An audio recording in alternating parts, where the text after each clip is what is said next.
Welcome back to Story Glimpse.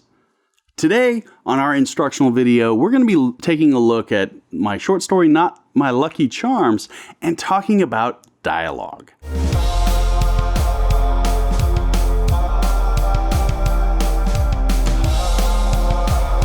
Welcome back. I'm Weston Kincade, best-selling horror author.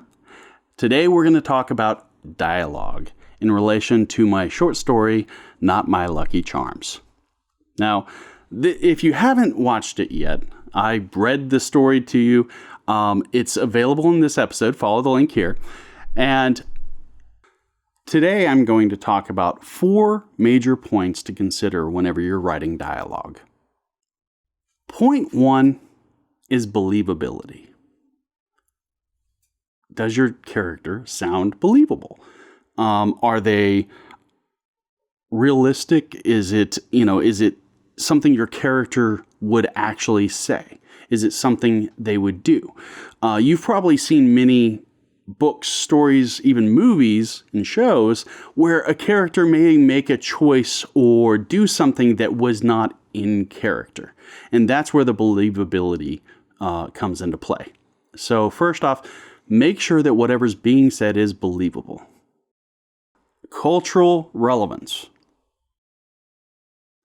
You have to look at your character's history, where they're from, how they speak, what their energy is like. Someone who is very bubbly is probably going to say things that are going to fit that kind of a character, that kind of a role. Someone, they're going to be energetic.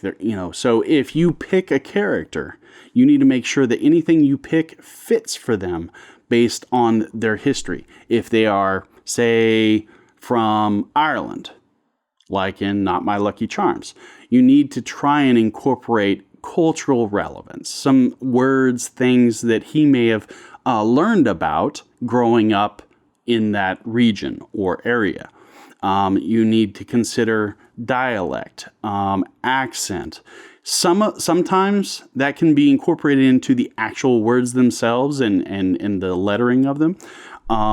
Some writers do that a lot. I do. Others tend to incorporate it into the description after the dialogue, adding adjectives such as, slow or loud, things that will describe what's being said.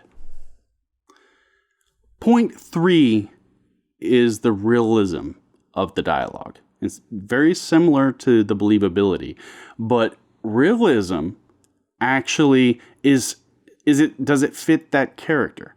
Does it fit modern society or the times? If you have a character who is set in modern day, then he's going to probably speak with modern lingo. I incorporated in some, just like in cultural relevance, I incorporated in some vocabulary that will help with the believability and the realism by looking at the character who's Ted, and I use a few derogatory terms, but they're not cuss words that are specific to Ireland and where they originated. So take a look at the story. You'll see a few of those words slip in. Lastly, your dialogue needs to be short and to the point. Okay? Now, I don't mean each phrase should just be one sentence long, or each line of dialogue. I mean, you need to make it consolidated, concise, but still get the point across. You don't want a whole lot of excess.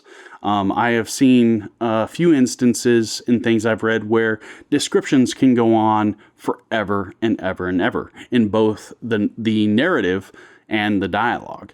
In the modern day, the attention spans of readers are a little lower.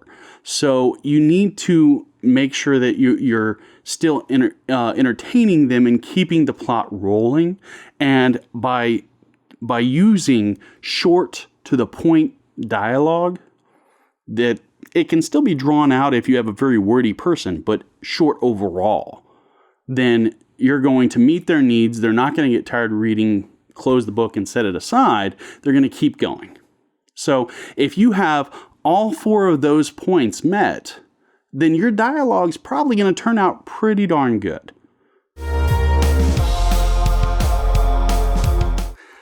Thanks again for joining me here, Weston Kincade, best-selling horror author.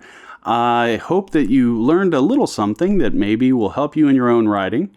If you'd like to hear about upcoming episodes, please subscribe and click the bell and leave a comment. Let us know if there's anything you'd like me to go over in future episodes. I'm happy to help. So thank you again. See you next week.